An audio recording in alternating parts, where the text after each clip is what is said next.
Começa agora o programa Bem Viver, uma prosa sobre saúde, bem-estar, comida e agroecologia. Produção Rádio Brasil de Fato.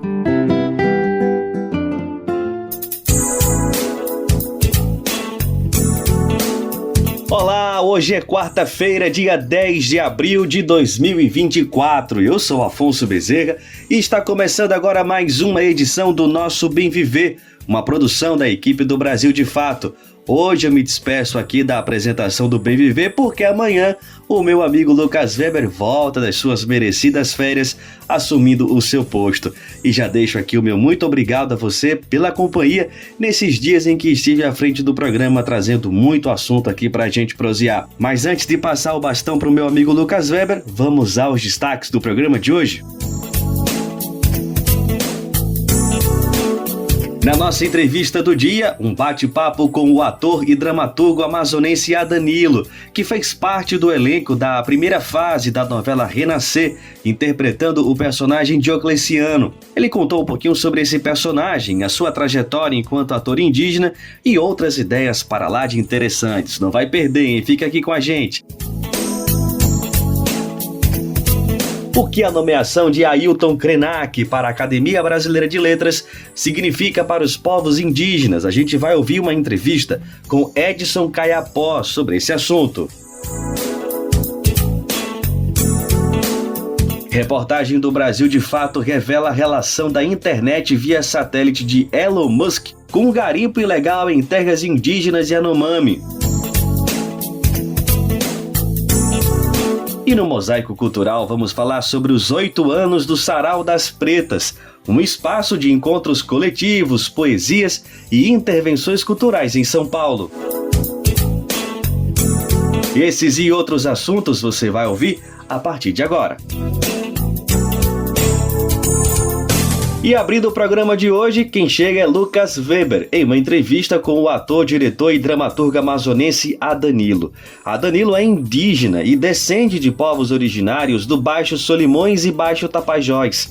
Ele esteve na primeira fase da novela Renascer, da Rede Globo, interpretando Diocleciano. Mas o ator também já fez outros trabalhos de destaque. Ele também vai conversar com Lucas Weber sobre projetos futuros. E é essa trajetória na dramaturgia que será o foco desse bate-papo com o ator. Vamos ouvir. A gente recebe agora no Bem Viver o ator e diretor Adanilo, ele que é de Manaus e teve uma atuação recente na telenovela da Globo, Renascer. Ele interpretou o personagem Diocleciano quando jovem e fora isso, nas telonas ele também participou do filme Noites Alienígenas e também tem uma atuação na série Cidade Invisível que está circulando no Netflix. Bom, antes de tudo, Adanilo, obrigado pela disponibilidade, é um prazer imenso falar contigo, viu, amigo? Obrigado, agradeço aí a você, Lucas, ao Brasil de Fato.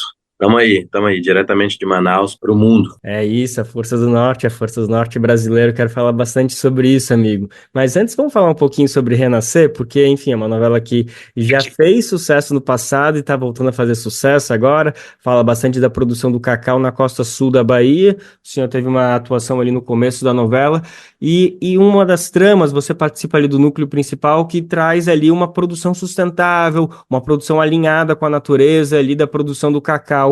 Eu queria entender como que você viu, como que você interpretou esse tipo de produção, assim, se é algo que esteve alinhado com seus pensamentos, se você já tinha esse contato sobre a produção do cacau, como que foi essa entrada no tema da novela?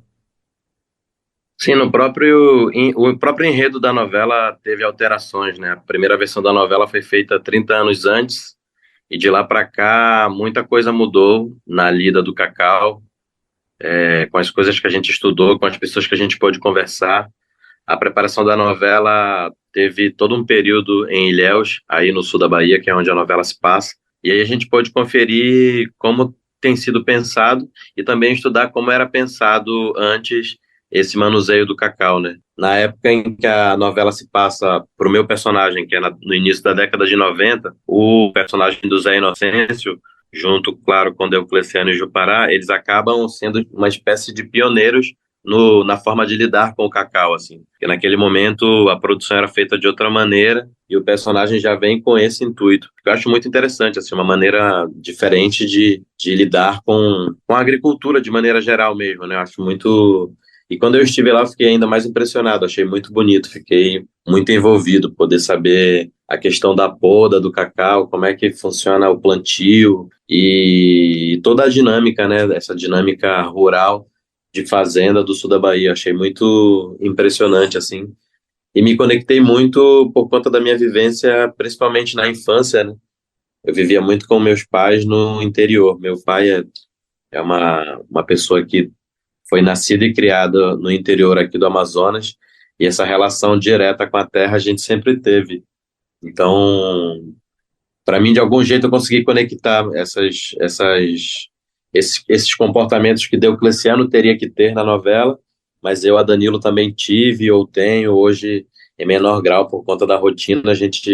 Eu já não tenho conseguido tanto viver nos meios naturais quanto eu gostaria, mas faz parte também do processo do que eu sou, eu acredito. Que lindo saber um pouco dessa história. Danilo, qual que é a região da tua família, do teu pai aí no Amazonas? Então, a minha família, por parte de pai, é de Manacapuru, que é o interior aqui do Amazonas, fica entre 80 e 90 quilômetros de Manaus. E minha família, por parte de mãe, é do Pará, de Santarém. Ah, de Santarém ali, perfeito. Mas além dessa produção, né, além desse enfoque da produção do cacau, outro tema que aparece um pouquinho na novela também são as condições precárias que os trabalhadores do cacau, pelo menos os meeiros, são submetidos. Isso é um pouco retratado ali no personagem Tião Galinha, que quem faz é o Irandi Santos.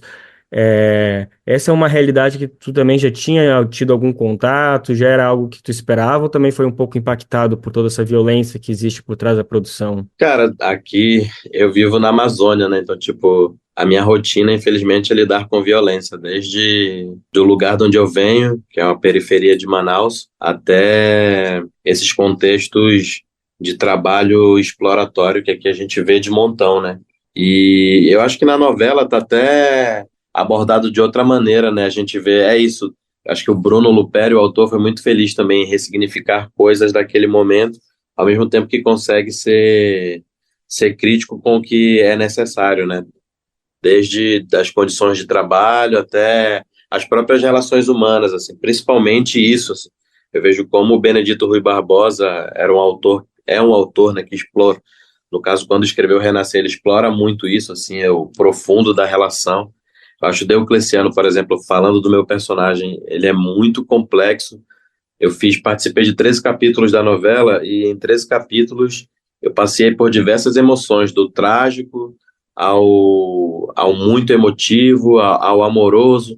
Tem aquele momento meio faroeste, que é um momento de violência, que aí já esbarra em outro assunto, que é esse assunto da masculinidade, né, da violência perpetuada pela masculinidade, que eu acho que é o que eu sinto, né, o grande motor de toda essa violência, incluindo, por exemplo, a violência dentro do trabalho, é esse autoritarismo, que principalmente por parte dos homens, eu acho.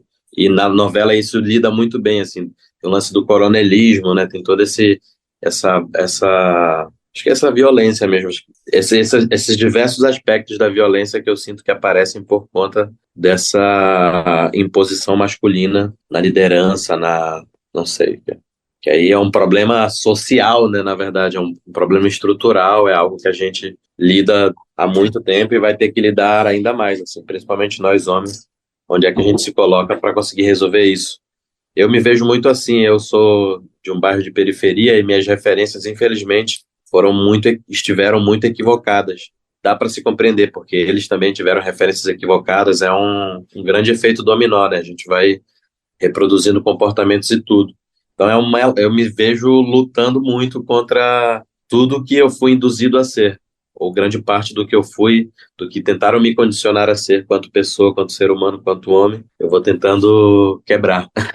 Enfim, eu vou respondendo à medida que eu vou conectando assuntos também, que eu acho que a tua pergunta vai me gerando outros assuntos na cabeça também. Não, com certeza. Vamos nesse diálogo que eu acho que é o que deixa mais enriquecedor e é muito importante isso que tu traz, e é isso, se dialoga com uma questão que vai de sul a norte do Brasil enfim, e é algo que precisa ser lidado urgentemente. É importante mesmo que a novela traga isso para expor algumas feridas ainda abertas.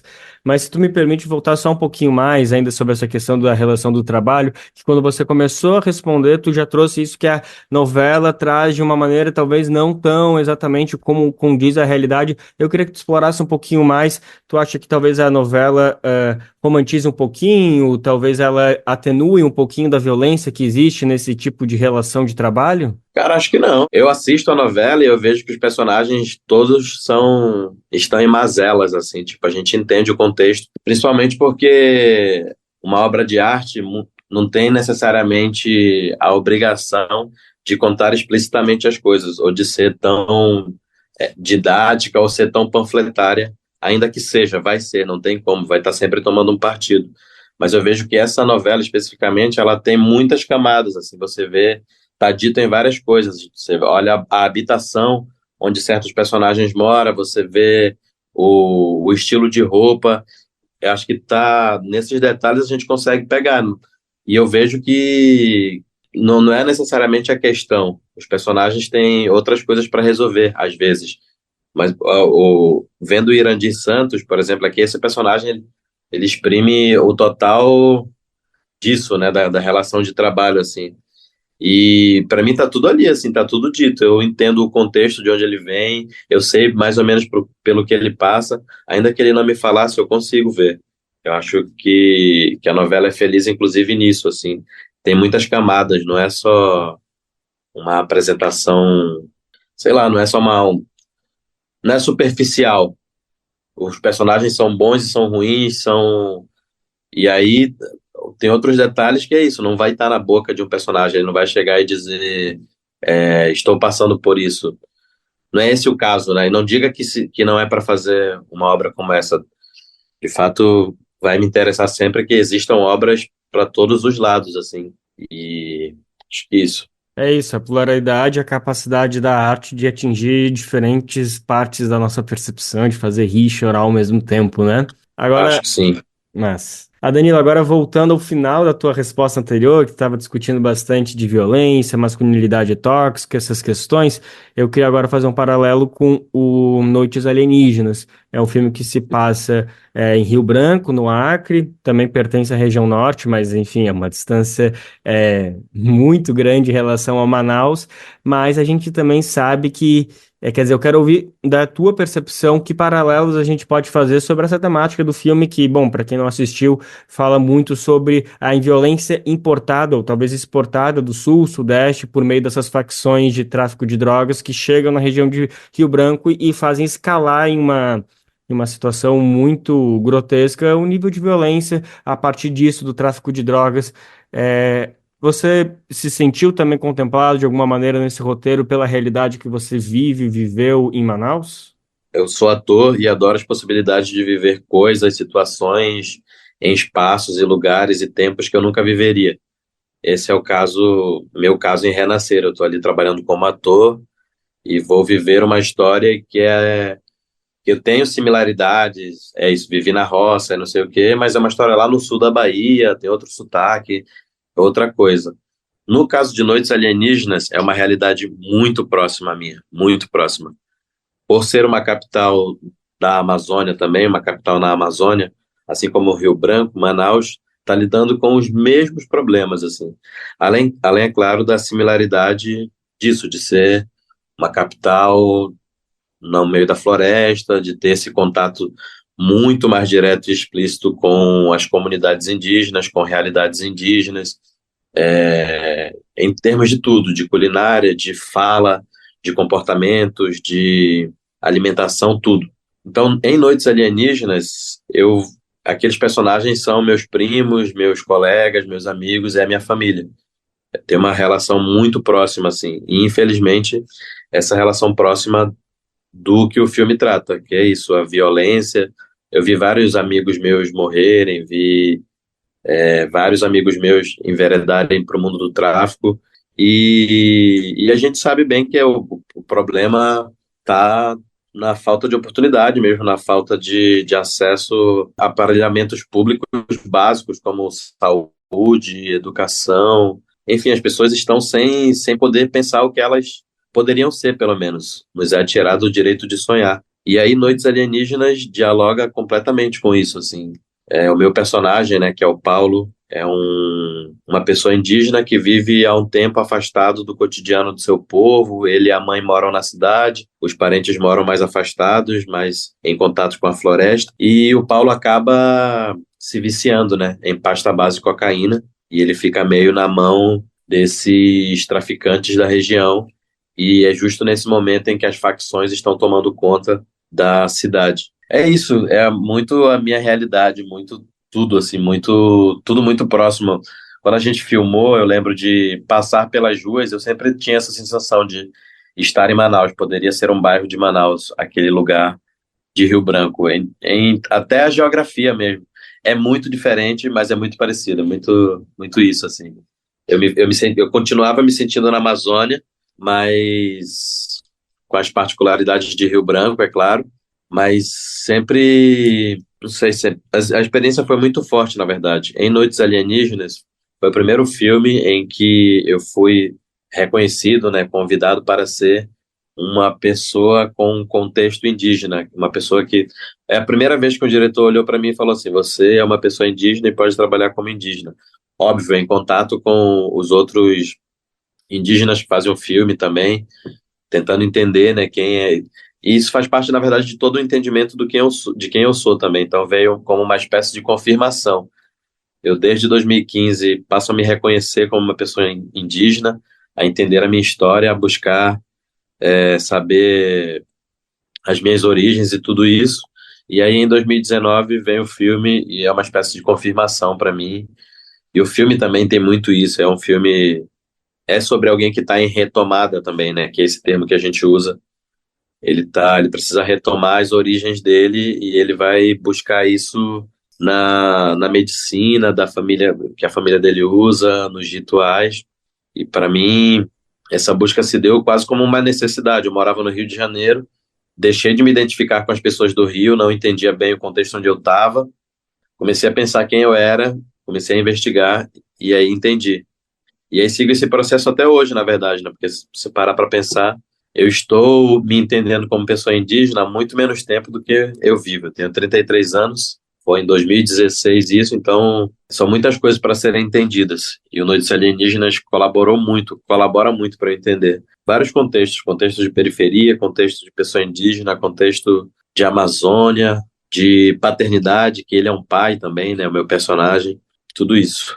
Sim, tudo isso é impressionante, um furacão de sentimentos. Agradeço aí por compartilhar tudo isso e quero seguir nessa linha, falando um pouco de representatividade, porque tu trouxe um ponto que eu acho que gera um debate interessante, porque a gente sabe que o cinema brasileiro, todas as produções audiovisuais, elas historicamente ficaram firmadas em trazer personagens brancos, pessoas brancas, enfim, um contexto muito. Se a gente olhar para as novelas mesmo, é impressionante a homogeneização das pessoas que aparecem ali, e recentemente que a gente começa a ver uma ruptura com isso, com a chegada de pessoas diferentes desse padrão estipulado aí, né, pela hegemonia aí das produtoras. Mas, ao mesmo tempo, eu queria te ouvir porque você trouxe uma questão de como foi importante você, como uma pessoa indígena, representar um indígena.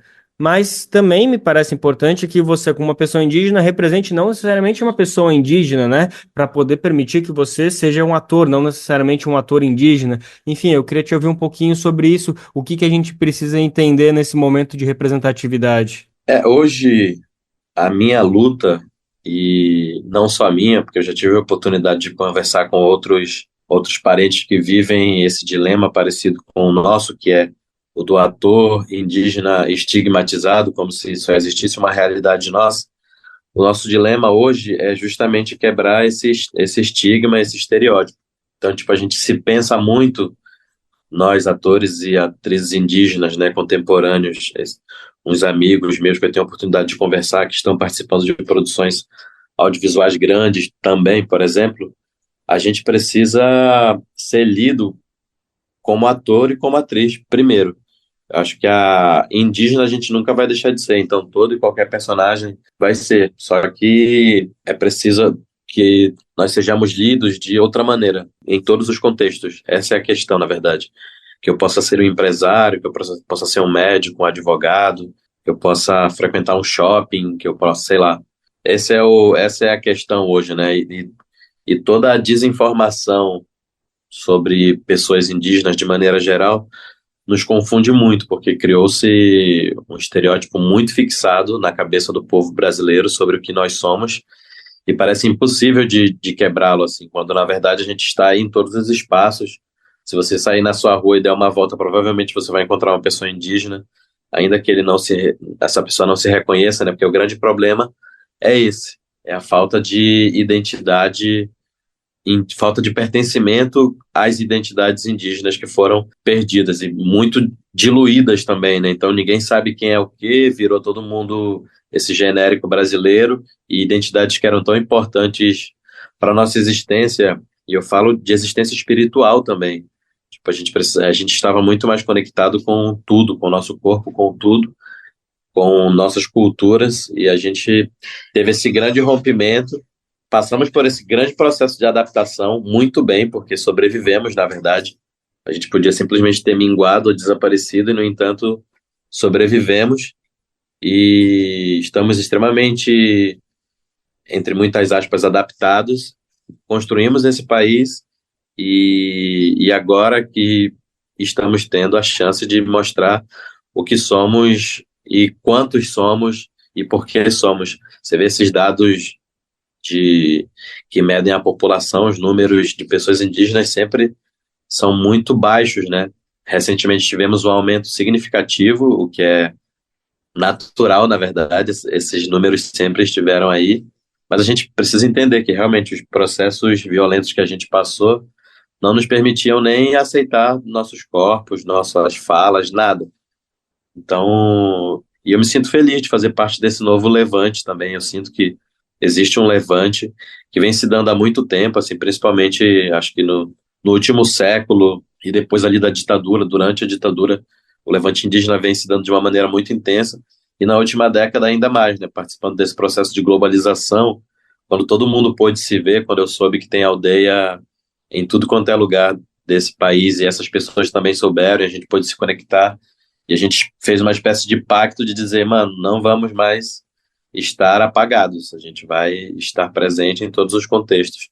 E eu sinto que é isso que a gente está fazendo, do jeito que dá, cada um em suas posições, e retomando, já não somos mais, já não nos cabe mais qualquer estereótipo ou estigma, porque nós estamos em todos os contextos, nós fazemos tudo, e é isso. Obrigado mais uma vez pela disponibilidade, Danilo. Valeu, obrigado, meu irmão. Agradeço, até já aí. A gente acabou de conversar então com o ator e diretor Danilo, ele que participou da novela Renascer nos primeiros capítulos, interpretando o personagem de Eucliciano, ainda jovem, e também protagonizou o filme de 2019, Noites Alienígenas. Ele também está por aí circulando na série Cidade Invisível e outras produções que vêm por aí, como Eureka, que deve chegar no Brasil esse ano.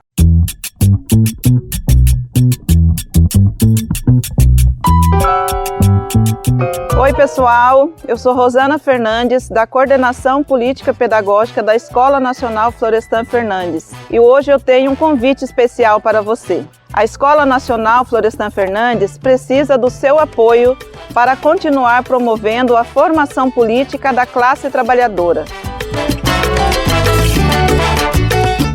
Desde 2005, mais de 40 mil pessoas do Brasil e do mundo já passaram pela Escola Nacional, que continua existindo por meio da solidariedade dos movimentos populares e associados que contribuem com esse projeto.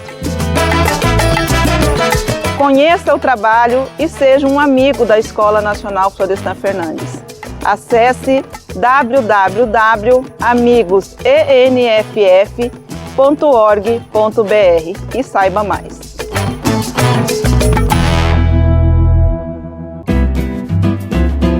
Programa Bem Viver, sua edição diária sobre saúde, bem-estar, comida e agroecologia.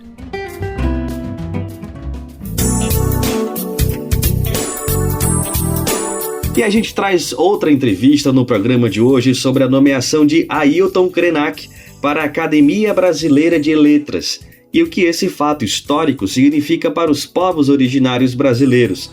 Murilo Pajola, o nosso querido repórter da redação do Brasil de Fato, conversou com Edson Caiapó sobre essa nomeação histórica para a ABL. Vamos ouvir. A nomeação do filósofo e escritor Ailton Krenak como o primeiro indígena na Academia Brasileira de Letras subverteu a representação indígena subalterna e folclorizada na literatura e nas artes, um fenômeno que marca o Brasil desde a invasão dos portugueses.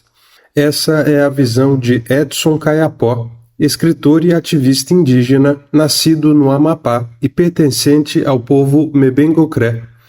Ele celebrou a existência de Ailton Krenak e outros artistas originários em entrevista exclusiva ao Brasil de Fato. Vamos ouvir. Edson, a literatura oficial do Brasil, de modo geral, retratou os indígenas ora num lugar subalterno, ora numa representação folclorizada e idealizada. Do ponto de vista estético, isso está mudando. Como pode ser uma literatura brasileira que de fato incorpore a visão indígena de uma maneira mais democrática? Eu não tenho nenhuma dúvida, de que essa escrita protagonizada por nossos povos vai ser uma mudança na estética, na forma da escrita, que vai romper com essa perspectiva folclórica, com essa perspectiva que subalterniza os nossos povos, à medida que a literatura canônica, de fato, nos transforma em folclore, em passado, É uma literatura que nos congela no tempo passado, em séculos XVI, XVII, XVIII, XIX, que falam do indígena que não mais existe. O José de Alencar, com seu romantismo, ali no final do XIX e início do século XX, falava de um indígena dócil, de um índio domesticado, do indígena que não apresenta resistência contra a violência colonizadora, e apresenta no final das narrativas a história da indígena ou do indígena que morreu, o caso de Iracema, por exemplo, Iracema é a indígena linda que morreu de paixão pelo colonizador, Peri era um rapazinho bonito que adorava todos os aspectos de vida dos europeus colonizadores, sem apresentar resistência. Então chegou ao fim dessa narrativa, e esse fim virá especialmente pela voz e pela escrita dos povos indígenas. E aí, nessa perspectiva, novamente eu volto a dizer que Ailton Krenak é uma voz que está super autorizada para falar dessa forma indígena, ou dessas formas indígenas de pensar e conceber o mundo. Então, nós definitivamente não somos folclore, isso tem que estar estabelecido na literatura, Nós somos povos de carne e osso, que vivemos aqui no tempo presente e que temos todos os desafios de grupos historicamente subalternizados, mas de grupos indígenas também, que estão no campo da resistência, desde o século XVI, lutando inclusive contra o modo de produção capitalista, Porque no final das contas é isso, os povos indígenas foram um dos primeiros grupos aqui na América e talvez na história ocidental, um dos primeiros grupos a dizer não ao capitalismo, ao modo de produção capitalista, que ali no século XVI se dava com o nome mercantilismo, E quando os colonizadores por aqui chegaram, os povos indígenas diziam que não queriam pacto com esse modo de produção, porque ele era danoso para a vida, não só para a vida humana, mas para todas as formas de vida. O que representa a ida do Ailton Krenak para a Academia Brasileira de Letras para os escritores e leitores indígenas? Significa nós fazermos retomadas dos nossos territórios, de todos os territórios, sejam eles de territórios geográficos, do ponto de vista mesmo da terra, sejam eles do ponto de vista simbólico. Então, para nós, o Ailton Krenak na ABL significa um avanço muito grande nessa luta histórica. Significa que nós, povos indígenas, apesar de toda a violência histórica praticada contra os nossos povos, uma violência que vem do Estado brasileiro e da sociedade como um todo, apesar de toda essa violência, nós estamos no campo da resistência, nós estamos avançando, E os próprios dados apresentados pelo IBGE, do censo relativo à contagem da população em 2022, mostram um crescimento dos nossos povos. Foi apresentado um crescimento de quase 80% da população indígena brasileira em relação aos dados de 2010, por exemplo. as nossas línguas estão sendo revitalizadas, os nossos territórios estão sendo retomados, as nossas cosmologias estão se fortalecendo e todo esse avanço se expressa no campo da literatura. Então, o Ailton Krenak é um guerreiro, né, que está aí no campo de luta há muito tempo, foi um dos fundadores da União Nacional dos Povos Indígenas, né, a UNE, União das Nações Indígenas, União das Nações Indígenas, foi um dos fundadores e foi o porta-voz dos povos indígenas na Constituinte, né, fazendo um discurso belíssimo que comoveu e convenceu, né, os constituintes a estabelecerem as normativas que estão estabelecidas no artigo 231 e 232, por exemplo, da Constituição Brasileira. Então é absolutamente justo, legítimo que o Ailton Krenak esteja na Academia Brasileira de Letras, né, como um dos imortais daquela academia, e que para nós, assim, povos indígenas, o que nós temos a dizer, assim, o orgulho e a felicidade de estarmos retomando esse espaço, assim como vamos retomar muitos outros espaços, sabe? Tanto os nossos territórios originários, que foram expropriados e que não foram demarcados e que serão autodemarcados, e nós vamos demarcar esses territórios nas universidades, nas organizações da sociedade civil brasileira, sabe? Vamos fazer uma retomada profunda e, na verdade, isso é só o início de uma luta, né, e de uma reparação que o Estado brasileiro e a sociedade brasileira deve fazer em relação aos povos indígenas. Então, eu não tenho nenhuma dúvida, né, de que a nomeação e a posse do Ailton Krenak na Academia Brasileira de Letras para nós significa uma reparação, representa um avanço muito grande no reconhecimento dos nossos saberes, das nossas formas próprias de organização, né, das nossas cosmologias.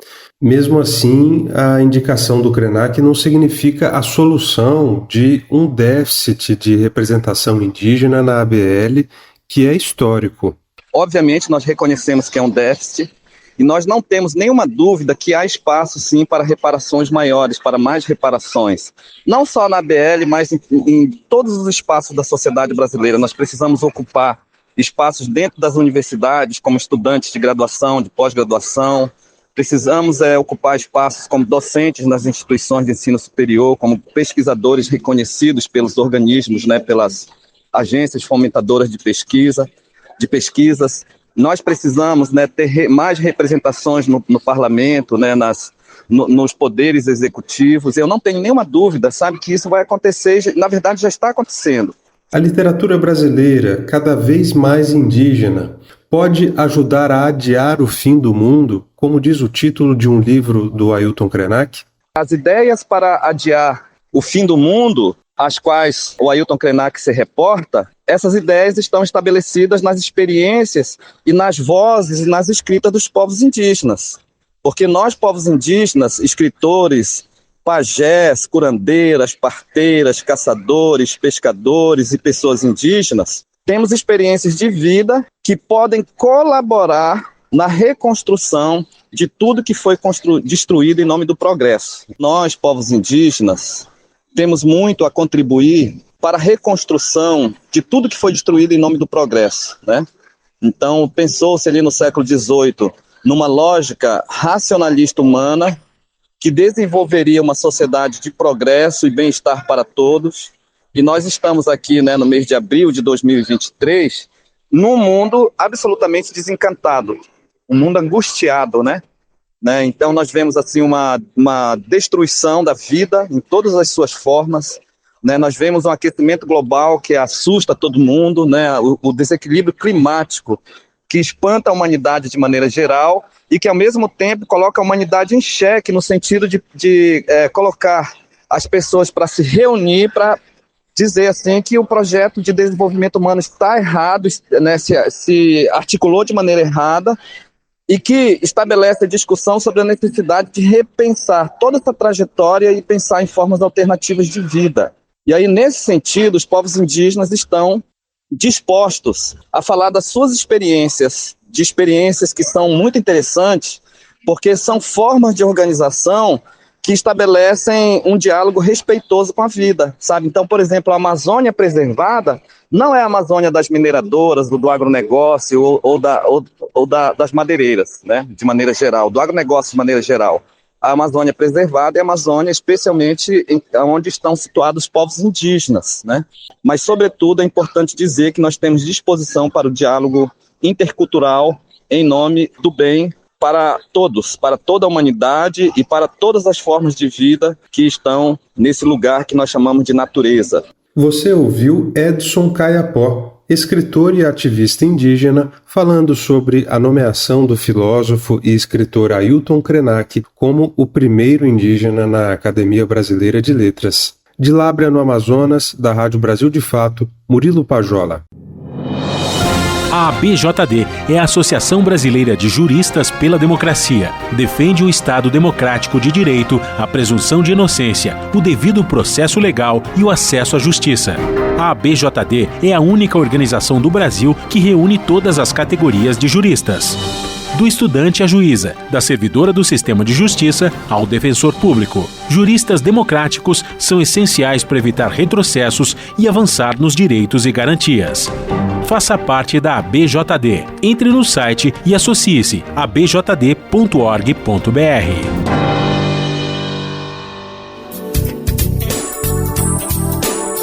E olha só, um caso de violação grave de direitos indígenas foi denunciado pelos próprios indígenas Mura, no Amazonas. Segundo a denúncia, uma empresa chamada Potássio do Brasil tem praticado irregularidades dentro do território. Sem a autorização da comunidade, a empresa realiza obras, faz caminhos na mata e os trabalhadores transitam livremente pelos rios e terras indígenas. A expansão dessas obras irregulares já afeta a comunidade dos indígenas Mura. É o que nós vamos ouvir agora da reportagem de Elaíse Farias, com locução de Douglas Matos.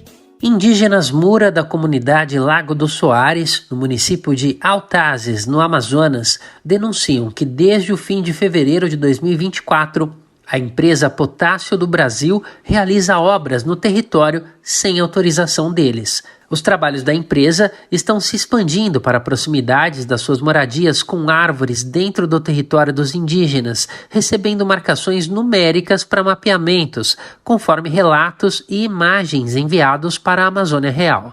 Os indígenas também registraram a abertura de picadas, que são pequenos ramais de acesso, clareiras e a presença de trabalhadores da empresa. Eles avistaram drones sobrevoando a comunidade e todos os dias cruzam com embarcações circulando pelos rios e lagos. Em outras expedições diárias, eles presenciaram pessoas removendo o solo e instalando equipamentos. O áudio que você ouve agora é de um dos vídeos encaminhados à redação da Amazônia Real, onde a liderança local mostra provas da invasão. Vocês estão vendo esse caminho aqui, ó? Esse caminho aqui, ele dá 500 metros aqui, ó. Eles transitam aqui em cima do meu terreno aqui, ó. Chega a estar fundo aí, limpinho aí, ó. Estão vendo aqui, ó? Isso aqui é de tantas caminhadas em cima do meu terreno aqui, ó. Sem meu consentimento aqui, ó. Vocês estão vendo aqui, ó? Onde eu vou andando aqui, ó. Isso daqui é eles que fazem. Olha só como é que tá aí o caminho. Chega a estar limpo. De tantas... Estão com a semana todinha andando em cima do meu terreno aqui, botando essas plaquinhas em cima do meu terreno, dos paus aqui no meu terreno aqui, ó. Estão vendo aqui, ó? O caminho como vai aqui, ó. Lago do Soares é uma comunidade indígena do povo Mura de mais de 200 anos que luta desde 2003 pela demarcação. Somente 10 anos depois, em 2023, é que a Fundação Nacional dos Povos Indígenas, a FUNAI, constituiu o GT, que é o grupo técnico que vai iniciar a delimitação e demarcação do território. O órgão ainda não iniciou essa segunda fase do processo.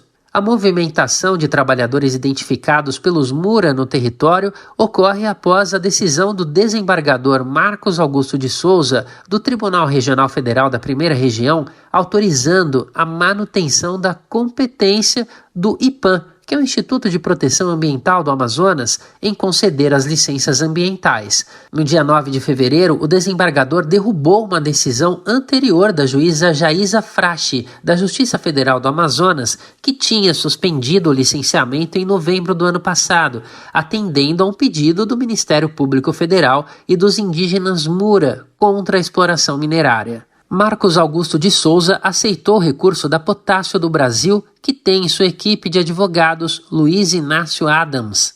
Ele foi chefe da AGU, a Advocacia Geral da União, entre 2009 e 2016, nos governos petistas e nos últimos anos tem atuado em defesa da indústria de mineração e do agronegócio. Em novembro de 2023, Adams esteve na reunião com o atual chefe da AGU, Jorge Messias. No encontro, foram discutidos os projetos de fertilizantes e defesa do agronegócio. Em 2012, ele criou a controvertida e questionada Portaria 303, que dificultava juridicamente a demarcação de terras indígenas. No último dia 30 de março, uma nova decisão do TRF1 favoreceu os interesses da Potássio Brasil. Acatando um agravo de instrumento da empresa, o desembargador Flávio Jardim autorizou o prosseguimento do licenciamento ambiental pelo IPAM até decisão posterior.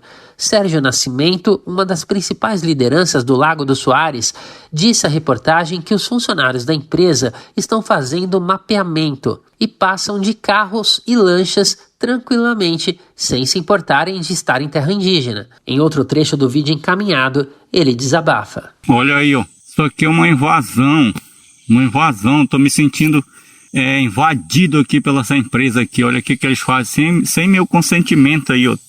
Tá tudo aqui em cima do meu terreno, tudo cheio dessas plaquinhas aqui, ó. Agora, com que ordem que eles fazem isso? Isso aí é que é a pergunta que fica. Com que ordem que eles fazem isso? Que eu não dei ordem, permissão nenhuma para estarem fazendo isso, invadindo meu terreno aqui. Hoje eu fraguei eles fazendo isso aqui, ó. A comunidade do Lago do Soares tem mais de 200 famílias e está sobreposta à mina de silvinita da Potássio do Brasil. A empresa tem licenciamentos do IPAM, mas eles são questionados na Justiça pelo Ministério Público Federal e pelas lideranças Mura de Soares e de outras comunidades indígenas de Altazes e da cidade vizinha de Careiro da Várzea. Nascimento e outros indígenas afirmam que o avanço da atividade vai afetar a população local e impactar imediatamente os recursos naturais, pesqueiros e outras fontes de alimentação. Eles alertam que vai aumentar o desmatamento e a poluição dos ecossistemas aquáticos. O Lago do Soares é uma região de várzea e microbacia do rio Madeira, afluente do rio Amazonas. Os Mura enviaram uma carta com denúncia da invasão ao Ministério Público Federal. Eles pedem providências e a retirada das pessoas da empresa, porque se sentem inseguros em sair de casa até para ir trabalhar, pescar ou transitar pelo lago. Em resposta à reportagem, o IPAM disse que não há prazo definido para a emissão de parecer que libera a licença de instalação para a empresa Potássio do Brasil devido à paralisação do processo.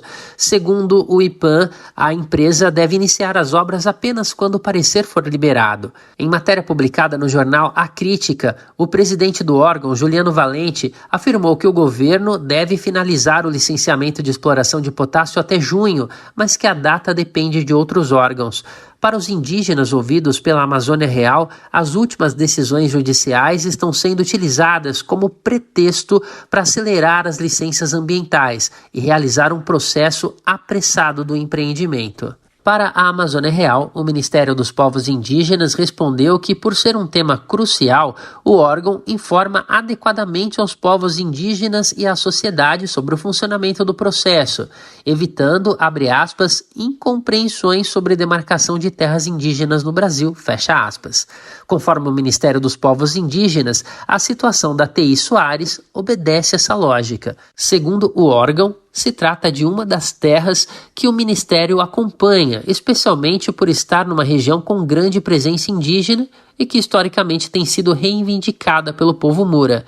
No governo de Luiz Inácio Lula da Silva, a atividade de mineração é apoiada pelos principais membros do grupo político do presidente. Um deles é o ministro de Minas e Energia, Alexandre Silveira, e o vice-presidente da República, Geraldo Alckmin, do PSB.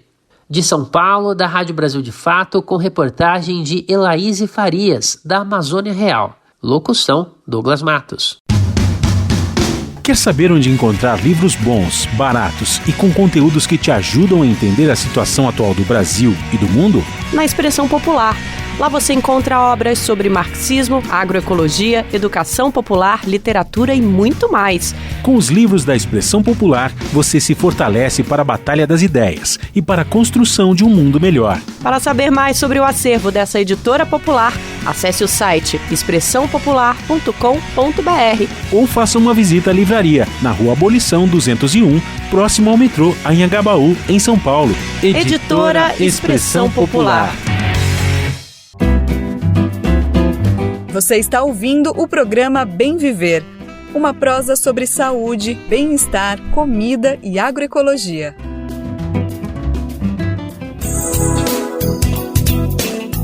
E falando de ilegalidades, parece que as polêmicas envolvendo o empresário Elon Musk e o ministro do Supremo Tribunal Federal, Alexandre de Moraes, não são as únicas que rodeiam o dono do X, o antigo Twitter, aqui no Brasil. A reportagem do Brasil de Fato apurou que o governo de Jair Bolsonaro beneficiou Elon Musk ao autorizar que satélites fossem usados no Brasil. Com isso, a internet via satélite de Elon Musk foi utilizada por garimpeiros ilegais em terras indígenas na Amazônia. Vamos entender melhor essa história na reportagem a seguir, com locução de Rodrigo Durão. A Polícia Federal juntou as declarações de Elon Musk, o dono do X, antigo Twitter, ao inquérito que investiga o bilionário por ataques ao ministro Alexandre de Moraes, do STF. A investigação também inclui a liberação de perfis bloqueados da plataforma por determinação judicial. O próximo passo é intimar os representantes da empresa no Brasil para depor, de acordo com a apuração da jornalista Bela Megali, do jornal O Globo. No último domingo, Moraes incluiu Elon Musk na investigação sobre as milícias digitais.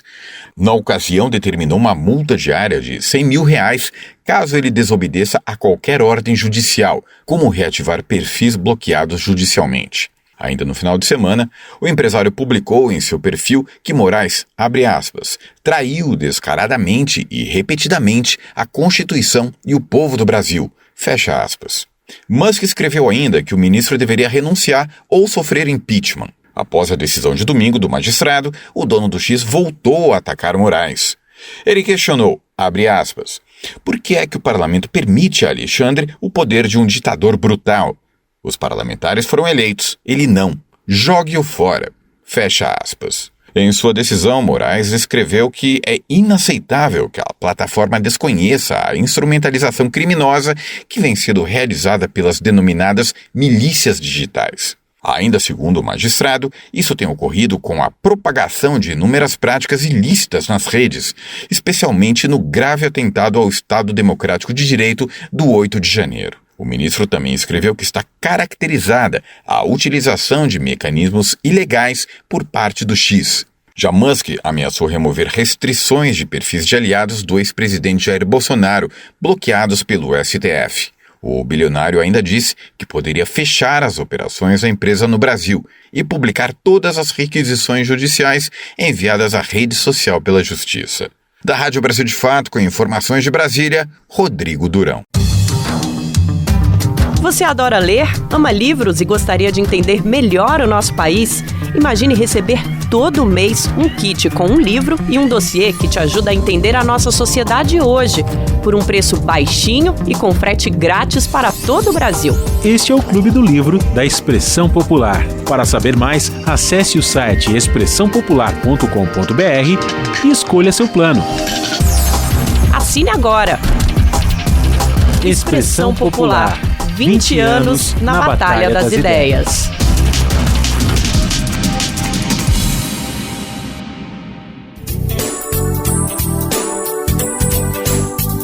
E os ataques de Elon Musk dirigidos a Alexandre de Moraes, ministro do STF, agora vão ser investigados pela Polícia Federal. O bilionário foi incluído por Moraes nas investigações sobre as milícias digitais, após uma série de declarações que atacavam o ministro do STF. Vamos acompanhar detalhes dessa história com o nosso repórter Kaique Santos. As investidas de Elon Musk contra o STF nos últimos dias reacenderam publicamente uma velha relação do empresário com a extrema-direita brasileira. O governo de Jair Bolsonaro se aproximou do bilionário e facilitou a chegada ao mercado brasileiro da Starlink, empresa de Musk que oferece internet via satélite. A conexão de internet da empresa é oferecida a garimpeiros ilegais, como mostrou o Brasil de Fato.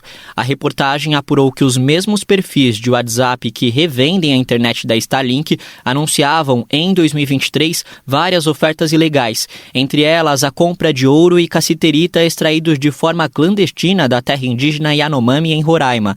Os envolvidos fazem parte, portanto, da cadeia ilegal de comercialização de minérios. A entrada da Starlink no mercado brasileiro foi marcada por irregularidades. A empresa chegou ao país com a promessa de fornecer internet para 19 mil escolas em áreas remotas do Brasil, como a Amazônia, o que não foi cumprido.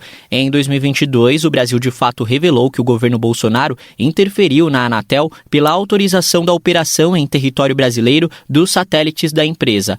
A aprovação foi concedida pela agência que regula as telecomunicações no país em 28 de janeiro de 2022, início do último ano da gestão do ex-presidente de extrema-direita. Meses mais tarde, em audiência na Câmara dos Deputados, o então ministro das Comunicações, Fábio Faria, admitiu ter atuado para acelerar a autorização da Anatel. Ele afirmou, porém, que não atuou apenas em favor da empresa de Musk, mas também fez lobby por outras companhias do setor. Em outro capítulo das relações entre Musk e o governo Bolsonaro, o ex-secretário do Ministério das Comunicações, que admitiu ter feito contato com a Anatel, foi promovido. Ele foi alçado ao posto de integrante do Conselho Diretor da agência reguladora em abril de 2022.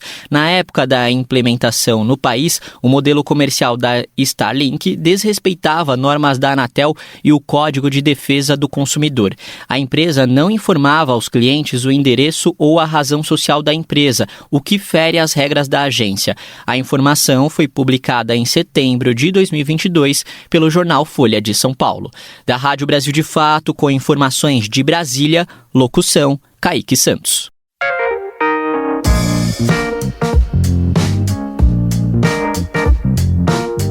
Oi pessoal, eu sou Rosana Fernandes, da Coordenação Política Pedagógica da Escola Nacional Florestan Fernandes. E hoje eu tenho um convite especial para você. A Escola Nacional Florestan Fernandes precisa do seu apoio para continuar promovendo a formação política da classe trabalhadora. Desde 2005, mais de 40 mil pessoas do Brasil e do mundo já passaram pela Escola Nacional, que continua existindo por meio da solidariedade dos movimentos populares e associados que contribuem com esse projeto. Conheça o trabalho e seja um amigo da Escola Nacional Florestan Fernandes. Acesse www.amigosenff.org.br e saiba mais.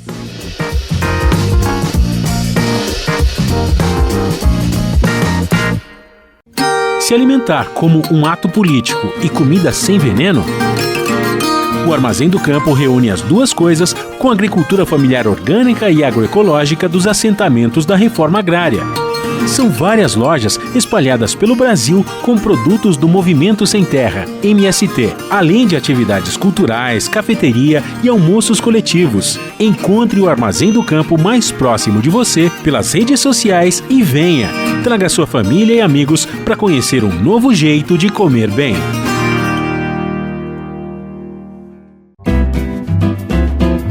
Programa Bem Viver. Sua edição diária sobre saúde, bem-estar, comida e agroecologia.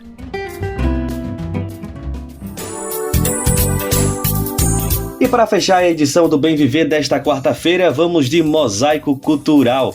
O Sarau das Pretas, um espaço de encontros, poesias e atividades culturais, comemorou 8 anos de existência e resistência em São Paulo. Além de muita atividade cultural, o espaço é a expressão do protagonismo feminino na cena artística independente da cidade. Quem conta essa história pra gente é novamente o nosso querido Kaique Santos.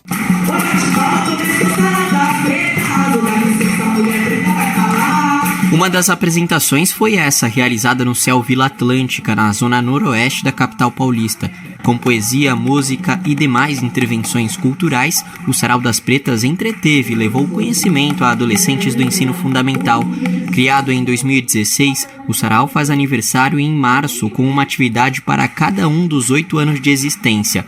O coletivo aproveita ainda que o mês da poesia é também o de celebração pelo Dia Internacional da Mulher. O Luaci do Sarau das Pretas também comemora as ações. Está sendo uma grande alegria, né, para nós poder comemorar a nossa existência enquanto poetas, enquanto produtoras de cultura, nesses lugares que servem justamente para isso, né? Que é para disseminar a educação, a poesia, disseminar a literatura, disseminar o que nós, enquanto, né, seres humanos, produzimos de melhor. Temos levado a nossa produção, o nosso olhar específico de mulher, de pessoa preta, para o centro do palco, para esse lugar onde a negritude também pode estar. Negra sim, negra só, negra na pele, negra na alma, negra até na utopia.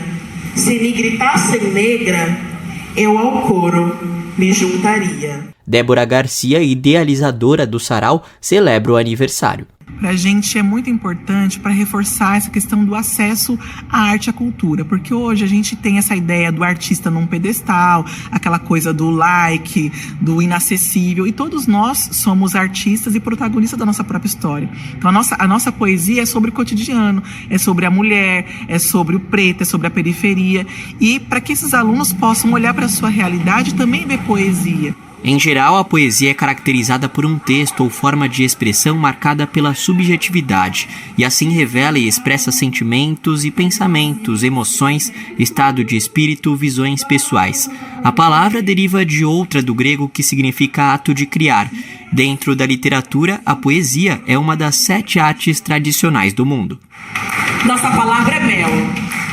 Adoça, alimenta. A motivação da Unesco em 1999, ao definir o 21 de março como Dia Mundial da Poesia, foi promover e incentivar a leitura, a escrita e o ensino do gênero, uma das missões do Sarau das Pretas. Era uma rainha que derrubou um rei e deixou de ser rainha. Como explica a escritora e também integrante do Sarau das Pretas, Elisandra Souza. Pensando que a gente está num país, né, que são poucas pessoas que leem, né? Apesar da gente estar inserida nesse cenário de livros e leitura, espaço escolar, a gente sabe que o tempo de leitura, o tempo de livro, né, dessa juventude é roubado pelo celular, pela tecnologia, ao mesmo tempo que é essa mesma tecnologia que faz com que o Sarau das Pretas se propague para mais pessoas, né? Então a gente tem essa dicotomia aí, né, de espalhar a literatura, fortalecer ela, mas também tentando levar esses alunos para o caminho do livro. Na cidade e Grande São Paulo, diversos saraus compartilham da mesma missão, levando esse gênero da literatura a quem historicamente teve menos acesso, mesmo na educação básica. Alguns que difundem a poesia são o Sarau da Cooperifa, criado pelo poeta Sérgio Vaz, o Sarau das Minas, o Sarau do Binho e o Sarau A Voz do Povo, do qual o poeta Luan Luando também faz parte. Na verdade, o grande segredo e a grande revolução que os movimentos Sarau fizeram foi incentivar a ler, né? O currículo escolar não está adaptado a uma vida cotidiana de pretos e pretas, indígenas, gente de periferia, né? Não fala de uma realidade, né? Então o segredo nosso foi escrever da nossa própria realidade, né? Das nossas próprias questões, né? Então fazer Sarau é uma coisa simples. Façam, amem a poesia. Rompemos o silêncio contra o machismo e a opressão. Fazemos de nossos corpos templos da transformação. De São Paulo para a Rádio Brasil de Fato, Kaique Santos. E a edição do Bem Viver desta quarta-feira vai ficando por aqui. Eu também me despeço temporariamente aqui da apresentação do programa. Foi ótimo estar com vocês aqui, substituindo o nosso querido Lucas Weber, que desfrutou das merecidas férias. Mas eu sigo por aqui, hein? Estou nas reportagens, nos bastidores, na produção, na elaboração dos roteiros. Continuo coladinho aqui no Bem Viver. E por falar nesse programa maravilhoso, você pode nos ouvir em vários lugares. Pode ouvir na Rádio Brasil Atual, 98,9 FM, na Grande São Paulo, ou pelo nosso site radio.brasildefato.com.br. O programa vai ao ar também em diversas rádios pelo país. A lista completa de emissoras que retransmitem o Bem Viver você encontra lá no nosso site, na matéria de divulgação diária do programa. E eu quero aproveitar aqui novamente para agradecer a audiência de todos vocês que escutam o nosso programa através desses veículos parceiros em todo o país. Mas olha, escuta só, o Bem Viver também fica disponível como podcast no Spotify, no Deezer, iTunes e Google Podcasts. A apresentação do programa de hoje foi comigo, Afonso Bezerra. O roteiro foi com Denise Salomão. A edição e produção é de Douglas Matos e Mariana Lemos. Os trabalhos técnicos de Lua Gattinone, Adilson Oliveira e André Paroche. A coordenação de rádio e TV é de Monize Ravena. A diretora de programas de áudio é Camila Salmásio. A direção executiva é de Nina Fidelis. O apoio é da equipe de jornalismo do Brasil de Fato. Você ouviu o programa Bem Viver, uma prosa sobre saúde, bem-estar, comida e agroecologia. Produção Rádio Brasil de Fato.